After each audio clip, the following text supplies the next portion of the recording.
Well, the midterm election is now barely a week away, and already there are questions about who might or might not accept the results. It could put Arizona's election integrity unit back in the spotlight. Now in its third year, the unit has taken fire from both parties. But as KOLD investigates, that hasn't stopped states like Georgia, Florida, and Virginia from using Arizona as a model.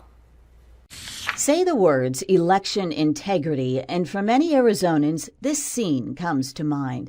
The sprawling audit of the 2020 vote in Maricopa County. But the year before that pivotal election, Arizona's Election Integrity Unit was created, funded in the state budget with about $530,000 a year. A lot of these people want perp walks, they want arrests, they want indictments, they want people to be jailed. Washington Post reporter and Arizona native Yvonne Winget Sanchez says her investigation shows the unit was built on the promise of a problem. What do we know about the cases that have been investigated? So we know so far that there have been 20 prosecutions since this unit was set up. That's a slight increase from previous years. Those include half a dozen felons who voted when they shouldn't have, and several women who voted for their mothers who had died recently. The AG's website says the majority of voter fraud cases prosecuted in Arizona are related to double voting.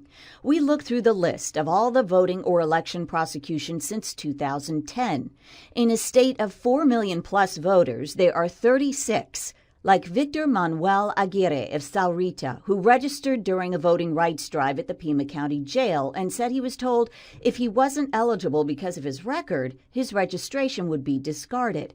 He was sentenced to 6 months for attempted illegal voting. The EIU has fielded thousands of complaints. The Attorney General's office did not grant our interview request, but has said they will only proceed with facts. For some, that has proven frustrating.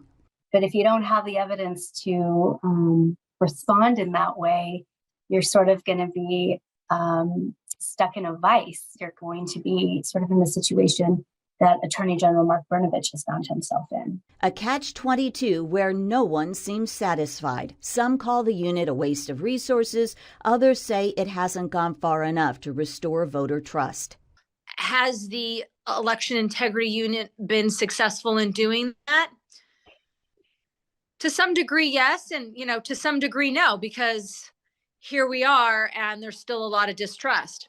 State Senator Michelle Ugenti-Rita has pushed election integrity for years. She says the unit can only do so much and lays the blame for what she calls election purgatory at the feet of county leaders. And I am concerned that if they continue the posture of, trust me, I know better, don't ask any questions, that you'll continue to have the public skeptical about how the process is being managed. How long it takes to count ballots is a key factor.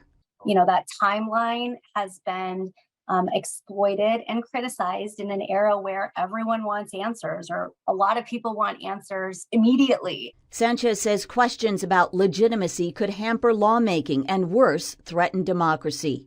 But how will the Election Integrity Unit figure into the solution? It will depend on who wins and if they want to spend more. Faith has been rocked, and I don't know that money fixes that. In fact, I would tell you money doesn't fix that. You need people in place that the public has confidence in and trust. The unit's civil investigation into the Maricopa County vote, separate from that Cyber Ninjas audit, continues. In his interim report, Brnovich cited concerns about signature vetting and ballot chain of custody, but did not allude to fraud. The county fervently refuted the claims. Brnovich and Ugenti-Rita favor new laws such as requiring drop box monitoring and increasing penalties, while others say those could infringe on voter rights.